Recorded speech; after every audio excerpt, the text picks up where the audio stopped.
नमस्कार, जय हिंद दोस्तों। मैं अंकित। कल हम लोग पुर्तगाल के आगमन तक पढ़ चुके थे। वास्को डी गामा कैसे भारत आए थे उसके बारे में हम लोग जानकारी प्राप्त कर चुके थे। आज उसी कड़ी में हम आगे चलते हैं कि ये बताते सर्वप्रथम कि विभिन्न देशों का खोज कैसे किया गया था। देखिए यहाँ पर मैंने एक चार्ट बनाया है, आप देख सकते हैं। यहाँ पे देश, वर्ष और खोजकर्ता का नाम दिया गया है। यहाँ से सारे पीसीएस या वनडे एग्ज़ाम या यूपीएससी हो या बीपीएससी हो या यूपीपीसीएस हो, सारे एग्ज़ाम में क्वेश्चन पूछे गए हैं जब आप उठाकर देखेंगे प्रीवियस ईयर। तो यहाँ पे 3 से 4 टाइप्स के क्वेश्चन फ्रेम हो सकते हैं, आप इस पर ध्यान दें। पहला तो एक सीधा वन लाइनर के तौर पे कि भारत की खोज किसने किया, जो कि एक मोस्टली वन लाइनर एग्जाम में पूछा जाएगा, वनडे एग्जाम में, तो वो वास्को डी गामा। दूसरा, वास्को डी गामा कहाँ का निवासी था, तो पुर्तगाली, और ईयर आपका 1498 हो जाएगा। तो एक तो इस तरह से फॉर्मेट हो सकता है। दूसरा क्वेश्चन का जो फॉर्मेट हो सकता है, मैच द फॉलोइंग हो सकता है कि एक साइड आपका कंट्री का नाम दे दे और दूसरी साइड जो है आपका डिस्कवरी करने वाला मतलब खोजकर्ता का नाम दे दे। ये याद रखें, खोजकर्ता का दूसरी साइड आपका नाम दे दे। तो ये दो आपको फॉर्मेट याद रखना है।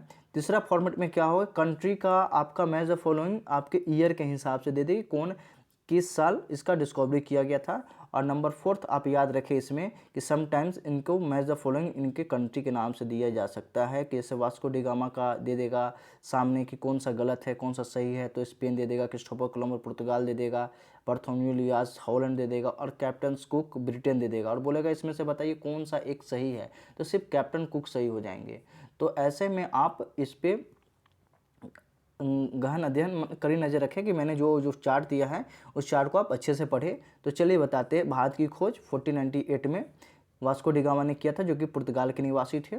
दूसरा, अमेरिका, जिसकी खोज 1494 में क्रिस्टोफर कोलंबस ने किया था। तीसरा, केप ऑफ गुड होप 1487 में बार्थोलोम्यू डायस ने किया था। चौथा, आप देख सकते हैं ऑस्ट्रेलिया खोज 77 में आपके कैप्टन जेम्स कुक ने किया था, जो कि ब्रिटेन के थे। और पांचवा जो था न्यूजीलैंड, जो कि 1642 में किया गया था, तस्मान, जो कि हॉलैंड के थे। तो इन लोगों ने बारी बारी से विभिन्न सी रूट को खोजा और अपने व्यापार को मतलब यूरोपियन व्यापार को आगे बढ़ाया। आप सबसे इम्पोर्टेंट बात है कि जब पुर्तगालीज आए तो हम पुर्तगालीज के ऊपर अब गौर करते हैं कि जब पुर्तगालीज आए तो हमने ये देखा कि पुर्तगाली सर्वप्रथम भारत में 20 मई 1498 को वास्को डी गामा के रूप में आए थे और इनका जो सहायता किया था वो अब्दुल मानिद ने किया था। ठीक है। और स्वागत किसने किया था, जमोरी ने किया था। और किस तट पे, तो भारत के आप देख सकते ये केरला है, कालीकट के तट पे इनका स्वागत किया गया था। ठीक है। तो अब हम पुर्तगाल के गवर्नर के बारे में पढ़ते हैं। तो हम ये देखे थे कि 1505 में ही ये घोषणा किया कि अगले 3 साल के लिए हम एक नई नीति अपनाएंगे कि अगले 3 साल के लिए हम अब भारत में अपना गवर्नर बनाएंगे, मतलब वही अब भारत में शासन करेगा, ब्रिटिश प्रतिनिधि पुर्तगाल प्रतिनिधि के तौर पे। तो सर्वप्रथम जो पुर्तगाल के गवर्नर थे वो फ्रांसिस्को दी अल्मीडा थे, आप देख सकते हैं। जो इनका शासनकाल था वो 1505 से लेकर 1509 के बीच में था। अब ये पुर्तगाल का प्रथम गवर्नर था, जो कि मैंने आपको बताया। दूसरा, इनका मुख्य उद्देश्य क्या था, ये जब आए थे तो भारत में इनका मुख्य उद्देश्य क्या था पुर्तगालियों का। तो देखिए, जो दक्षिणी पूर्व एशिया मतलब दक्षिण पूर्व एशिया जो 15वीं शताब्दी में अरबों का कब्जा था, आपके रेड सी पे, गल्फ ऑफ पर्शिया पे और स्थल मार्ग जो था, तो उसके लिए एक नए मार्ग की खोज किया ताकि ये दक्षिण पूर्व एशिया पे ये अपना मोनोपोली कर सके, एक आधिपत्य कर सके। साथ ही साथ इन्होंने दूसरा शांत जल की नीति अपनाई, ब्लू वाटर पॉलिसी। तो आपसे क्वेश्चन पूछ सकता है कि ब्लू वाटर पॉलिसी जो है वो कौन लेकर आया था, तो आप बताएंगे फ्रांसिस्को दी अल्मीडा जो थे वो लेके आए। साथ ही साथ इम्पोर्टेंट क्या है कि इन्होंने पुर्तगाली राज्य को स्थापित करने का प्रयत्न किया और सर्वप्रथम इन्होंने 1505 में और कन्नूर में और किलवा में दुर्ग बनाया। तो याद रखें, सर्वप्रथम जो आपका दुर्ग मतलब जो किला बना था, मतलब फोर्ट बना था, वो कोचीन में बना था, वो आपके अल्फांसो दी अल्बुकर्क ने बनाया था। ठीक है। लेकिन इन्होंने अपने शासनकाल में कन्नूर और किलवा पे बनाया था। साथ ही साथ जो सबसे इम्पोर्टेंट है कि जो आप देखेंगे बहुत सारे बुक में नहीं दिया होता है कि 1509 में गुजरात, तुर्की और मिस्र के संयुक्त सेना को हराया था और उस युद्ध का नाम था चौल युद्ध। तो आपसे क्वेश्चन आ सकता है कि चौल का युद्ध कब हुआ था। तो चौल का युद्ध जो हुआ था वो 1509 में हुआ था। और चौल के युद्ध में किसने किसे हराया था? तो पुर्तगालीज हराए थे। क्या? पुर्तगाली जो थे उन्होंने हराया था किसे? इन्होंने 3 कंबाइंड सेना को हराया था, आप याद रखें। एक गुजरात के थे, दूसरा आपके टर्की के थे, और तीसरा आप रखे इजिप्ट मतलब मिस्र के थे। ठीक है, इन 3 कंबाइंड सेना को हरा करके इन्होंने पुर्तगाल के शासन का नींव रख दिया था। लेकिन वास्तविक संस्थापक के रूप में जब हम देखेंगे कि रियल फाउंडर के तौर पे जब हम देखेंगे तो उसमें हमेशा जिक्र जो होता है वो अल्फांसो दी अल्बुकर्क का होता है, जो कि अल्मीडा के बाद आए थे। अब इनका शासनकाल जब देखेंगे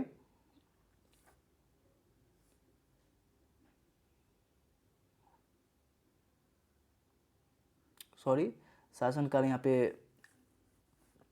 गलत हो गया है, मैं इसको पीडीएफ में कन्वर्ट सही कर दूंगा।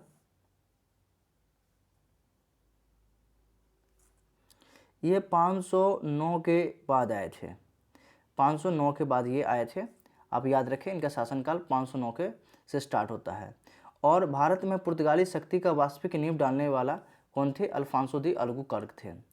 और सर्वप्रथम जो इन्होंने किला बनाया था, दुर्ग बनाया था, वो 1503 में कोचीन में बनाया था।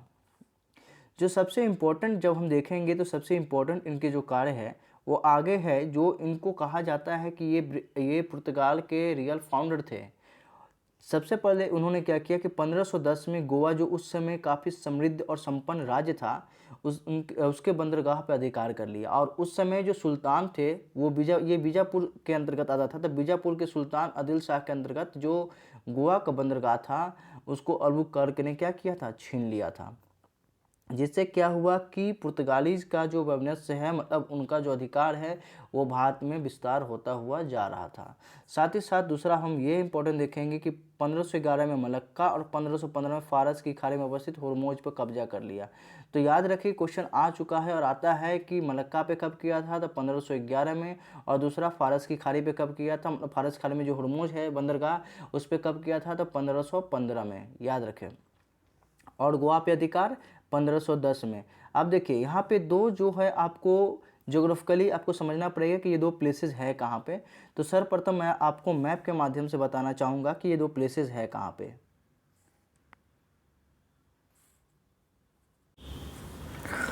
देखिए मलक्का की जब हम बात करेंगे तो आप इस प्लेस को आप देख सकते हैं, ये जो मलक्का है ये शुरू से ही जो है आप देख सकते हैं कि मिडिएवल पीरियड से ही ये यहाँ पे व्यापार के लिए काफ़ी इम्पोर्टेंट प्लेस माना जाता है। और दूसरा गल्फ ऑफ पर्सिया जो मैंने बोला, इसी पॉइंट पे जो है आपका हरमोज है। ठीक है, तो 1511 में मलक्का पे और 1515 में, याद रखें 1515 में इन्होंने क्या किया था? हरमोज पे। और इस पॉइंट पे जब देखेंगे तो गोवा है, गोवा पे कब? 1510 में। तो आप देख सकते हैं ये 3 इम्पोर्टेंट जो लोकेशन था उसको अल्बुकर्क ने पुर्तगाल के अधीन कर लिया। मतलब पुर्तगाल की जो शक्ति है हिंद महासागर में वो एक तरह से क्या हुआ? बढ़ता हुआ चला गया। मतलब जो ब्लू वाटर पॉलिसी लेकर आए थे उसे में एक कार्टजा सिस्टम लेकर आए थे। और कार्टजा सिस्टम क्या था कि अगर आप इस रीजन में अगर व्यापार करना चाहते हैं, मैं फिर से बता रहा हूँ आपको, इस रीजन में अगर आपको व्यापार करना था तो इसके लिए आपको पुर्तगालियों से क्या लेना पड़ता था? आप परमिट लेना पड़ता है, जिसको परमिट सिस्टम कहते हैं। ये भी अल्बुकर्क के समय से लागू किया गया था, जो कि अंत तक रहा। और इवन ये कहा जाता है कि जो मुगल सम्राट अकबर थे उनको भी व्यापार करने के लिए परमिट सिस्टम लेना पड़ता था, जो कि ये सिस्टम अल्बुकर्क के द्वारा बनाया गया था। तो याद रखिए ये 3 जो इम्पोर्टेंट, आखिर क्यों अल्बुकर्क को इम्पोर्टेंट बनाया? एक मलक्का 1511, दूसरा 1515, और गोवा पे इन्होंने क्या किया था? अपना 1510 में बीजापुर के आदिल शाह को हरा करके। और साथ ही साथ एक कार्जा सिस्टम जिसको परमिट सिस्टम कहते हैं उसको लाया था, जो कि पुर्तगालियों के लिए एक आप कह सकते आशीर्वाद वरदान साबित हुआ और भारत में इनके विस्तार होते गए। ठीक है, उसके आगे देखिए और इन्होंने सोशल काम भी किया, जैसे कि देख सकते हैं सती प्रथा का इन्होंने बंद किया था। तो सती प्रथा को सर्वप्रथम भारत में बंद करने का जो प्रयत्न किया था अगर यूरोपियन में, तो वो पुर्तगालिज थे। और इस तरह से कहा जा सकता है कि राजा राम मोहन राय के पुरोगामी थे। पुरोगामी क्यों? क्योंकि राजा राम मोहन राय जो थे सॉरी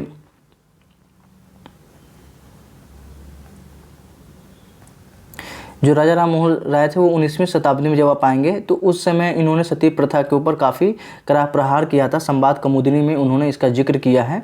तो आप देखेंगे कि सती प्रथा को सर्वप्रथम अगर किसी यूरोपियन ने बंद किया है तो वो थे आपके अल्बुकर्क, और इसलिए इनको कहा था राजा राम मोहन राय का पुरोगामी। अतः इन सब बातों को देखते हुए ये कहा जा सकता है कि अल्बुकर्क जो था वो आपका भारत में पुर्तगाली शासन का वास्तविक संस्थापक था। तो क्वेश्चन आपसे पूछे जाएंगे तो इस पर मैं क्वेश्चन डिस्कस कर लेता हूँ कि क्वेश्चन कैसे कैसे आ सकते हैं।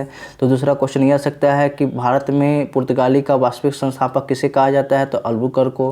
दूसरा गोवा को किसने जीता, तो अल्बुकर्क ने जीता। कब जीता, तो 1510 में जीता था। ठीक है, 1510 में गोवा को किससे जीता था, तो बीजापुर के सुल्तान आदिल शाह से जीता था। दूसरा क्वेश्चन ये इंपॉर्टेंट बनेगा कि मलक्का और हरमोज जो बंदरगाह है उस पर अधिकार किसने किया था, अल्बुकर्क ने किया था। ईयर पूछ सकता है, ये इंपॉर्टेंट है, तो 1511 और 1515 में। ठीक है, फिर तीसरा प्रथम यूरोपियन जो सर्वप्रथम सती प्रथा को बंद करवाया था तो वो अल्बुकर्क थे। ठीक है, तो इससे ज़्यादा क्वेश्चन आपके, और एक क्वेश्चन और पूछ सकता है कि कार्जा सिस्टम मतलब परमिट सिस्टम लाने वाला कौन पुर्तगालिस था, तो वो भी अल्बुकर्क थे, जो कि मैंने अपनी नोट्स में मेंशन नहीं किया है, तो आप कर ले बाद में से। अब एक सबसे इम्पोर्टेंट है निनो दी कुन्ना। तो अब इनका शासनकाल जो है 1529 से 1538 के बीच में, इसके बीच में बहुत सारे हैं लेकिन ये इम्पोर्टेंट है। जो इम्पोर्टेंट होता है जिक्र उसी का होता है। ठीक है, जो इम्पोर्टेंट नहीं है लोग उनके बारे में पढ़ना भी पसंद नहीं करते। जैसे आप सक्सेस है तो लोग आपके बारे में जानने के इच्छुक होंगे, नहीं है तो नहीं। तो ठीक उसी तरह से निन्ना दी कुन्ना जो थे उस समय के वन ऑफ द सक्सेसफुल आपके पुर्तगाल के गवर्नर थे, और इनका शासनकाल 1529 से 1538 के बीच में था। आप ये देखेंगे कि ये मुग़ल सम्राट हुमायूं और गुजरात के जो बहादुर शाह थे, मतलब जो हुमायूं का शासन चल रहा था और साथ ही साथ बहादुर शाह जो गुजरात के थे, उनके बीच के संघर्ष का फ़ायदा उठा करके वेसिन पे तथा द्वीप पे अधिकार कर लिया। अब देखिए वेसिन का है गुजरात के पास और द्वीप भी गुजरात के पास है। जब आप भारत का मैप जब आप पढ़ेंगे तो आप इस तरह से चीज़ें देखते हैं। तो देखिए ये जो है द्वीप का पोर्शन है और ठीक जस्ट ऊपर यहाँ पे बेसिन है, तो ये हो गया आपका द्वीप और यहाँ पे बेसिन। तो बेसिन और द्वीप पे किसने कब्जा किया था, क्वेश्चन अगर आएगा तो आपको बताना पड़ेगा निन्ना दी कुन्ना ने। साथ ही साथ ईयर पूछ सकता है तो आप ईयर में बताएंगे 1534 और 1535 में। ये इंपॉर्टेंट ईयर सब है इसलिए मैंने इसको मार्क कर रखा है। देखिए मेरे नोट्स का एक फ़ायदा ये है कि मेरे नोट्स में हर एक चीज़ हाईलाइटेड है जो इम्पोर्टेंट है, और जो इम्पोर्टेंट नहीं है उसको मैंने हाईलाइट नहीं किया है। तो आप सिर्फ हाईलाइट को भी एग्ज़ाम से पहले पढ़कर जाएंगे तो आपके लिए काफ़ी रहेगा, चाहे वो वनडे एग्ज़ाम हो या कोई PCS हो, इवन UPSC हो, सब में ये आपका पूछेगा। एनालिटिकल है जो कि मैं अब आपको आगे दिखाऊंगा। साथ ही इंपॉर्टेंट क्वेश्चन यहाँ से ये बन सकता है कि सर्वप्रथम जो मुख्य केंद्र था, शासन का मुख्य केंद्र, वो कोची के स्थान पर गोवा कौन लेकर गया था, तो ये गोवा जो लेकर गए थे यही निन्नो दी कुन्ना लेकर गए थे। और साथ ही ईयर पूछ सकता है कि किस ईयर में लेके गए थे, ये 1530 में लेकर गए थे। ठीक है, अब इससे ज़्यादा इसमें क्वेश्चन पूछने की संभावनाएं नहीं है। आप देखिए यहाँ पे जो इम्पोर्टेंट आपके जो गवर्नर थे पुर्तगाल के वो खत्म हुए। अब कुछ और पुर्तगालीज गवर्नर जिसके बारे में हम पढ़ेंगे कि 1538 में एक और जो गार्सियो दी नोरोन्ना थे, एक अन्य पुर्तगाली गवर्नर जो महत्वपूर्ण थे, जिन्होंने दमन पे, मुंबई पे, सेंट थॉमस पे, मद्रास, हुगली पे अपना केंद्र स्थापित किया। साथ ही साथ सिलोन और श्रीलंका पे भी इन्होंने अपना अधिकांश भागों पर पुर्तगाली आधिपत्य कायम कर लिया था। तो आप यहाँ देखेंगे कि क्वेश्चन यहाँ से पूछ सकता है कि दमन पे किसने, देखिए द्वीप पे किए थे आपके निन्ना दी कुन्ना, लेकिन दमन पे किसने किया था, गार्सियो दी नोरोह ने। ठीक है, सेंट थॉमस पे, मुंबई पे, हुगली पे किसने किया था, आपके गार्सियो दी नोरोह ने। तो एक तरह से आप देख सकते हैं कि ये इंपॉर्टेंट प्लेसेस है जहाँ पर किसने कब अधिकार किया था। ये क्वेश्चंस आ सकते हैं क्योंकि जिस प्रकार से क्वेश्चन का पैटर्न बदल रहा है पूछने का, कंपटीशन हाई हो रहा है, तो हमें एक एक फैक्ट को कवर करके चलना होगा। साथ ही साथ जिससे हमारा एक भी क्वेश्चन एग्जाम में छूटने की संभावना जो हो कम हो। आप देखिए इनका पतन का जो मार्ग है कैसे प्रशस्त होता है, तो 1596 में जो है दक्षिण पूर्व एशिया मतलब बोले तो आपका आसियान नेशन जो आज के हैं, वहाँ पे डचों का आगमन हो गया। और जब डच के आगमन हो जाते तो पुर्तगालियों की क्षति होती है वहाँ पे। आप ये देखेंगे कि 1641 में, मतलब जो मलक्का को हमने 1511 में जीता था, जो लोकेट आपको बताया था मलक्का स्टेट, जैसे भारत का आप जब मैप बनाएंगे और ये ये पोजीशन दिस, ये मलक्का है। तो इस मलक्का को जो 1511 में जीता था उसको ये 1641 में खो देते हैं। और किसने जीता था? पुर्तगाली से कौन जीता था? डच ने 1641 में मलक्का दुर्ग को जीत लिया, 1658 में श्रीलंका को और 1653 में मलाबार पर अपना आधिपत्य जमा लिया। तो क्वेश्चन आपसे आ सकता है कि डचों ने पुर्तगालीज को मलक्का पे कब हराया? तो 1641 में, श्रीलंका पे तो 1658 में और मलाबार में 1663 में, ये याद रखें। साथ ही इंपॉर्टेंट जो ब्रिटिशर्स थे 1612 में ही पुर्तगालियों को सूरत में पराजित करके अपना सर्वप्रथम कारखाना, क्वेश्चन आता है ब्रिटिश की प्रथम कारखाना कहाँ पे थी? वैलिड, मतलब जो कानून तौर पे, तो वो सूरत में थी। तो इसी सूरत में पुर्तगालियों को हरा करके 1612 में अंग्रेजों ने अपनी पहली कारखाना की नींव डाली थी। साथ ही दूसरा ये देखेंगे कि जो आपके शाहजहाँ थे उनके सिपा सलाहकार जो कासिम खां था उन्होंने हुगली को छीन लिया था, किससे? पुर्तगालियों से। तो एक बात याद रखिए, जो हुगली था उसको पायरेसी का मतलब लूटपाट। तो क्वेश्चन एक बार बीपीएससी और बहुत सारे यूपीपीसीएस में भी क्वेश्चन आ चुका है और यूपीएससी ने भी इस क्वेश्चन को पूछा है कि पायरेसी मतलब हुगली को पायरेसी के लिए, पायरेसी का मतलब लूटपाट के लिए कौन इस्तेमाल करता था? तो वो यूरोपियंस थे आपके पुर्तगालीज। तो क्वेश्चन दूसरा ये आ सकता है कि उस पर जो हुगली था उसको किसने छीना? तो शाहजहाँ ने। और शाहजहाँ ने किसको भेजा था? तो कासिम खां को, याद रखें। उसके साथ ही आप इंपॉर्टेंट देखेंगे तो 1639 में मराठाओं ने बेसिन छीन लिया, ठीक है। और सबसे इंपॉर्टेंट ये क्वेश्चन हमेशा आता है कि 1661 में ब्रिटिश सम्राट चार्ल्स द्वितीय द्वारा जो पुर्तगाल की राजकुमारी कैथरीन थी उनकी शादी विवाह कर देने के बाद पुर्तगालियों ने मुंबई द्वीप जो है दहेज में दे दिया, किसे? अंग्रेज़ों को। तो ये क्वेश्चन आ सकता है कि अंग्रेज़ों को कब दिया गया था? तो 1661 में। और किसकी शादी हुई थी? तो चार्ल्स द्वितीय और कैथरीन की हुई थी और इन्होंने मुंबई को दान में दे दिया। आप इस तरह से देख सकते हैं कि इनका पतन होने का शुरुआत हो गया। तो अब हम रीजन देखते हैं कि आखिर पुर्तगालियों का पतन भारत में क्यों हुआ। तो आप देख सकते, देखिए 1596 1596 हम देखेंगे डच दक्षिण पूर्व एशिया में आता है और वहाँ से ही पुर्तगालियों की दुर्गति शुरू हो जाती है, उनकी जो शक्ति है वो क्षीण होना शुरू हो जाता है। तो अब हम देखते हैं कि उसके क्या कारण थे। तो देखिए कारणों में क्या है कि पुर्तगालियों का भ्रष्ट शासन, मतलब कहीं ना कहीं इनका भ्रष्ट करप्शन ज़्यादा रहा होगा। और जो व्यापार प्रणाली जो आप देख सकते हैं परमिट सिस्टम जो लाया गया था या ब्लू वाटर पॉलिसी, तो कहीं ना कहीं एक तरह से दोषपूर्ण ही निकला उसमें। धार्मिक और वैवाहिक नीति इनका जो कैथरीन का आप देख सकते हैं और योग शासकों का अभाव सीमित था। और साथ ही साथ आप देखेंगे स्पेन द्वारा पुर्तगाल का विलय हो जाना, मतलब इस जो पुर्तगाल है वो आगे चल के स्पेन में ही विलय हो जाता है और मुगल साम्राज्य का और विस्तार बढ़ता चला जाता है और डच और अंग्रेज जैसे जो कड़ी प्रतिद्वंदी थे उनके आ जाने से पुर्तगालियों का जो शक्ति है वो छीन होने लगा। तो आप ये इम्पोर्टेंट ये बनता है कि जब पुर्तगालीज आए, ठीक है, तो पुर्तगालीज के आने से इन्होंने, आप देखिए अब आपसे क्वेश्चन पूछ सकता है मीन्स के आधार पर हम चलते हैं फैक्टर कि जब पुर्तगालीज आए थे तो देखिए क्वेश्चन तो ये बनेगा कि यूरोपियंस के न्यू मार्क्स खोजने की ज़रूरत क्यों पड़ी। तो मैंने पहले ही आपको डील किया था कि जो स्थल मार्ग और समुद्र मार्ग था उस पर कब्जा किसका था? अरब का था। तो ऐसे में दक्षिण पूर्व एशिया और एशिया से जो कनेक्टिविटी थी यूरोप नेशन की वो कट गया था। तो ऐसे में एक नए मार्ग की खोज हुई, तो वहाँ पे आप ऐसे आंसर लिखेंगे। फिर दूसरा पॉइंट आप लिखेंगे कि जो पुर्तगालीज आए तो पुर्तगालीज में गवर्नर के बारे में बताया। तो अगला क्वेश्चन आ सकता है कि पुर्तगालियों ने भारत में किस तरह से अपना प्रभाव छोड़ा। आप ले सकते हैं सोशलिस्ट सोसाइटी में कैसे करा। तो सोसाइटी में आप देख सकते हैं कि इन्होंने सती प्रथा को बैन किया अल्बुकर्क ने। तो जो एक इविल्स था पुराना उसको बंद करने का काम किसने किया? आपके अल्बुकर्क ने किया। आगे देखते हैं एग्रीकल्चर सेक्टर में। तो एग्रीकल्चर सेक्टर में हम ये देख सकते हैं कि इन्होंने मध्य अमेरिका से तंबाकू, मूंगफली, आलू, मक्का और पपीता, अमरूद जैसे जो फल थे उसे लाने का श्रेय किसको है? पुर्तगालियों का। तो आप देख सकते हैं कि इन्होंने एग्रीकल्चर सेक्टर में भी इन्होंने क्या किया? भारत में योगदान दिया है। दूसरा ये हम देख सकते हैं कि ये आप ये इंडस्ट्री सेक्टर में या आर्ट एंड आर्किटेक्चर में किस तरह से ये योगदान दिए। तो भारत में जो है जहाज निर्माण और प्रिंटिंग प्रेस जो 1526 में आया था भारत में, इसकी स्थापना करने का श्रेय भी किसका है?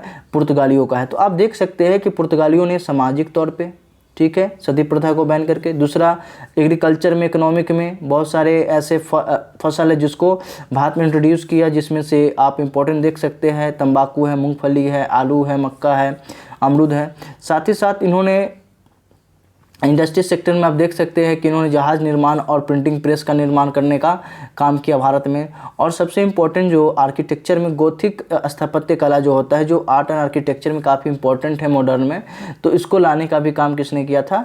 पुर्तगालियों ने किया था।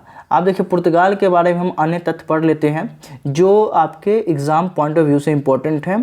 तो हम देखिए सबसे इम्पोर्टेंट कि वास्को डी गामा की, सॉरी यहाँ पे समाधि होगा, यहाँ पे समाधि, ठीक है। समाधि कहाँ पे है? तो कोची में है, ठीक है।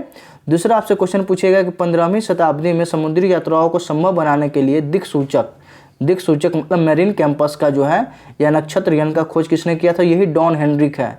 इसी के प्रतिनिधि के तौर पे पुर्तगाली मतलब वास्को डी गामा भारत आए थे। आगे जो आपका है जो इम्पोर्टेंट कि पश्चिम बंगाल में हुगली नामक फैक्ट्री की स्थापना सर्वप्रथम पुर्तगाली ने किया था। याद रखें, क्वेश्चन आ सकता है कि हुगली पे सर्वप्रथम फैक्ट्री किसने स्थापित किया था? तो पुर्तगालीज किए थे। और यही पुर्तगालीज इस हुगली का प्रयोग किसके लिए? पायरेसी के लिए करते थे। और इसी पायरेसी के चलते बाद में आप देख सकते हैं 1632 में शाहजहाँ ने सिपा सलाहकार उनके कासिम खां को भेज करके इनको पराजित किया और इस पर अधिकार कर लिया, ठीक है। आगे देख सकते हैं जो मैंने आपको बताया, आगे ही पुर्तगाली ने हुगली पर लूटपाट का अड्डा बनाया था। अल्फांसो दी अल्बुकर्क का मजार भारत के गोवा में है। तो देखिए क्वेश्चन पूछेगा कि कोची में किसका है? तो आपका वास्को डी गामा का, जो कि सबसे लास्ट 1524 में जब आए थे उस समय का है, एज ए वायसराय बनकर या गवर्नर बनकर। और अल्फांसो दी अल्बुकर्क का जो भारत में जो है गोवा में है। और देखिए ये इंपॉर्टेंट क्वेश्चन जो मैंने आपको बोला था कि देखिए 1610 में गोवा को जीता था, सॉरी 1510 हो जाएगा। और हरमोज को खो कब दिया? तो 1622 में, ठीक है। तो इस पे आप ध्यान रखेंगे। तो ये सारा जो है आपका इम्पोर्टेंट है। आप इस इम्पोर्टेंट पॉइंट ऑफ व्यू से देखें तो एग्ज़ाम में काफ़ी आपको मदद मिलेगी। और वनडे एग्ज़ाम हो या कोई भी पीसीएस एग्ज़ाम हो, चाहे यूपी पीसीएस हो, चाहे बीपीएससी हो, चाहे एमपी पीसीएस हो, पुर्तगाल में इससे ज़्यादा फैक्ट नहीं बनेंगे। अब अगला जो है मैं जब आपके साथ सीरीज़ लेकर आऊँगा तो इस पे एमसीक्यू लेकर आऊँगा। इस पे अबाउट 50 to 60 एमसीक्यू मैं आप लोगों को करा दूँगा ताकि पुर्तगाल पे कोई भी क्वेश्चन आए तो आपसे छूटे नहीं। और साथ ही साथ कल मैं आपके साथ डच और ब्रिटिश के आगमन के बारे में बताऊंगा कि कैसे डच आते हैं, फिर डच का कैसे अंत होता है, फिर ब्रिटिशर्स कैसे इंट्रोड्यूस होते हैं। इन सब बातों को मैं आपको कल बारी बारी से डिस्कशन करूंगा, ठीक है। आज के लिए इतना ही। जय हिंद दोस्तों।